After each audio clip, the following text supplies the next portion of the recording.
Bonjour à tous, j'espère que vous allez bien.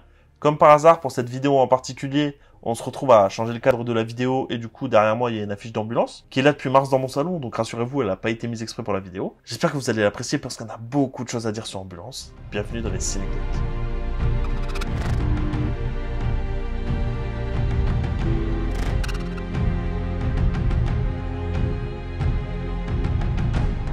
Dans le cinéma de Michael Bay et dans ce film en particulier, on a beaucoup de choses qui prédominent, à savoir le caractère des personnages et leur écriture, l'action et comment elle est filmée, et pour celui-ci, on a la ville qui est un personnage à part entière.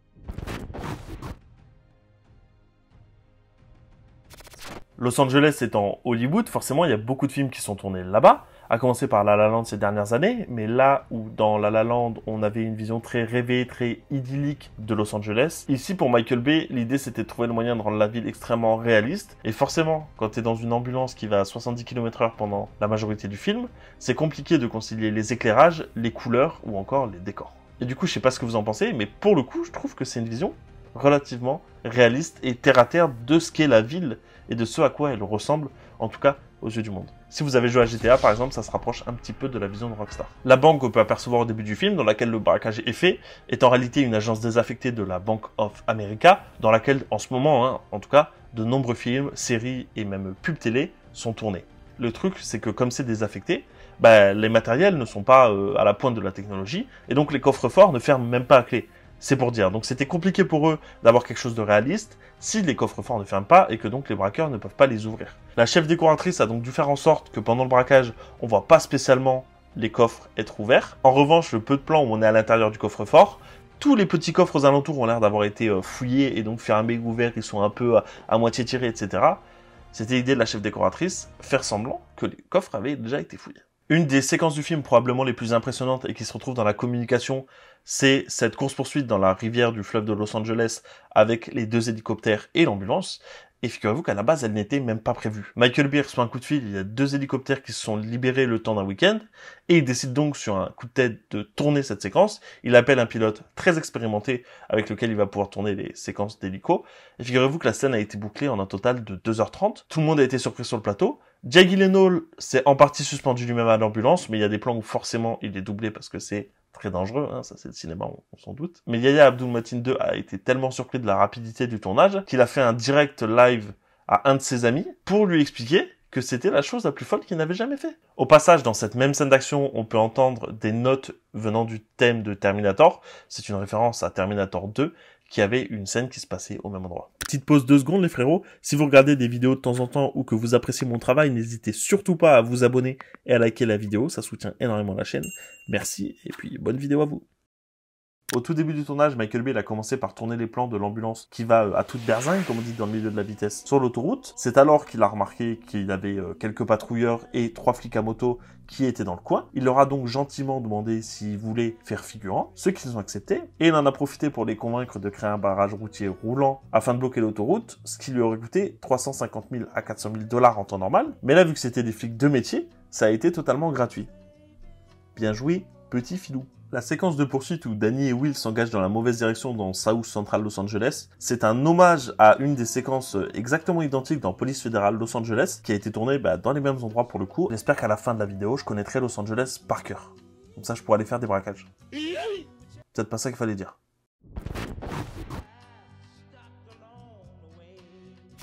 L'un des trucs les plus intéressants du film, ou en tout cas qui essaie de renouveler le genre, c'est la dimension verticale de la réalisation, notamment avec ces drones plongeants. Ces drones, ils étaient capables d'aller à une vitesse de 160 km/h, faire un plongeon de 30 mètres et s'arrêter à 30 cm du sol.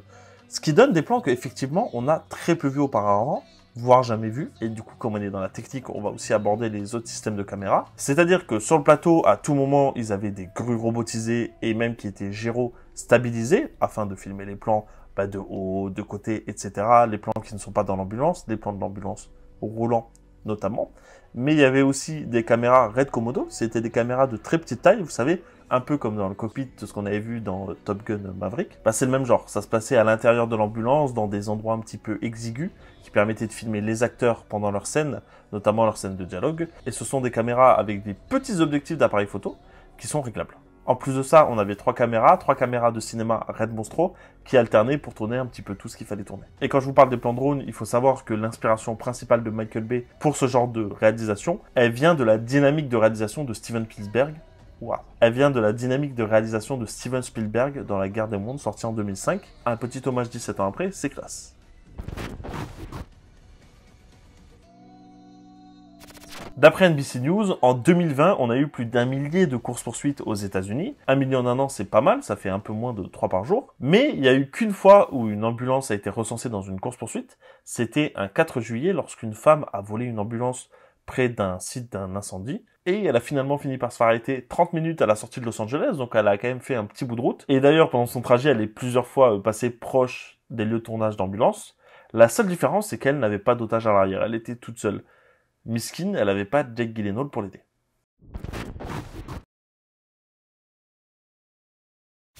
Vous vous demandez peut-être combien d'ambulances ont servi pour tourner le film. Eh bien, on en a plusieurs. Par exemple, on en avait 2 neuves, totalement neuves, de la marque Falk, qui ont servi à faire l'ambulance principale.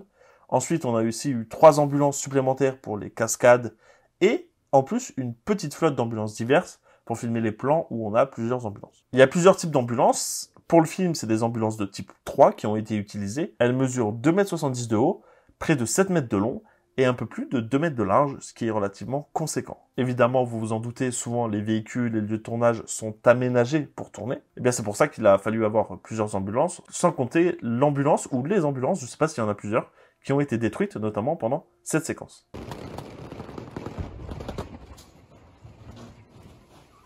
Pour ce qui est des véhicules de police, contrairement aux ambulances, on est plutôt sur 30 véhicules, ce qui est pas mal.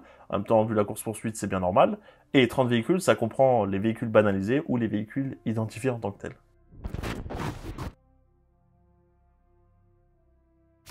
J'ai pas précisé au début de la vidéo, j'aurais peut-être dû d'ailleurs, mais je pense que vous le savez.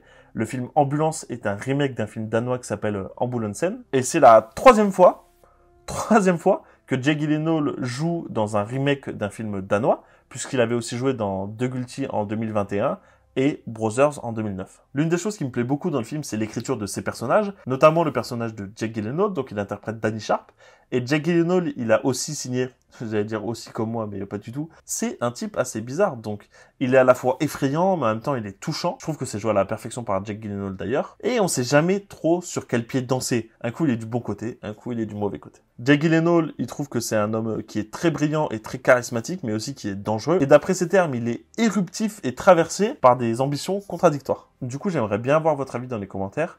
Qu'est-ce que vous pensez de la relation entre les deux frères? Est-ce que pour vous, elle fonctionne ou alors pas du tout, il manque un truc, etc. Perso, je trouve qu'elle fonctionne extrêmement bien. Du coup, n'hésitez pas à me dire qu'on puisse débattre. Il y a des séquences qui font pas mal rire, notamment celle du chien de Nitro. Figurez-vous que c'est le chien de Michael Bay. La taille du colosse, on a un stade, c'est plus un chien, c'est un poney.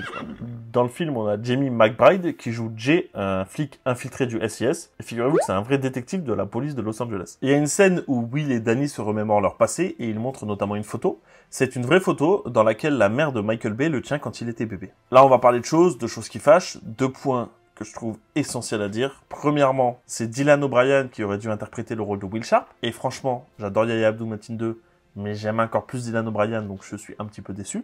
Si vous vous demandez pourquoi il a arrêté, c'est tout simplement en raison de conflits d'emploi du temps. Et le personnage de Cam Thompson aurait dû être interprété par Amber Heard. Ça, je sais pas pourquoi, par contre, je peux pas vous dire.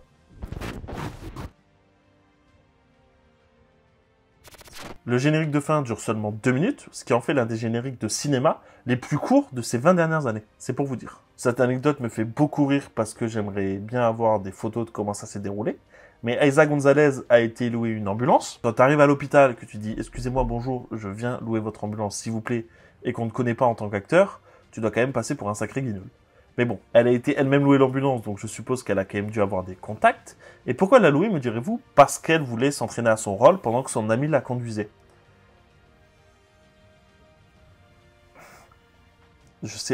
En fait, je sais pas trop quoi en penser.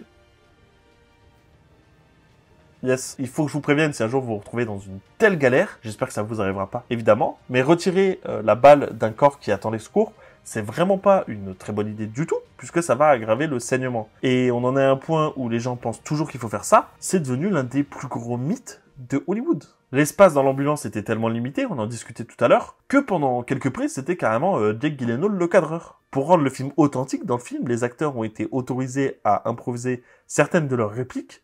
La production a même embauché de vrais chirurgiens traumatologues, de vrais pompiers, des équipes du SWAT, des tireurs d'élite, des membres infiltrés du SIS, comme on l'a vu tout à l'heure, et 52 officiers de la police de Los Angeles. Le film a été tourné avec un budget de 40 millions de dollars et a terminé son tournage en 38 jours, soit quasiment 1 million de dollars par jour. Ce qui fait une belle somme d'argent. En même temps, ça me paraît pas si excessif que ça pour parfois bloquer le trafic de Los Angeles. Un petit peu comme un film Somme, Michael Bay fait que s'auto-référencer dans ce film. Et je vais pas vous citer les références évidentes comme Bad Boys ou The Rock qui sont clairement dites à l'oral, mais plutôt la couleur de la voiture jaune citron, vert citron, je sais pas pourquoi mon tête, ouais. Mais la couleur vert citron de l'ambulance est une référence à l'autobot Ratchet dans le film Transformers. On en a terminé avec Ambulance. Merci beaucoup à vous d'avoir regardé la vidéo.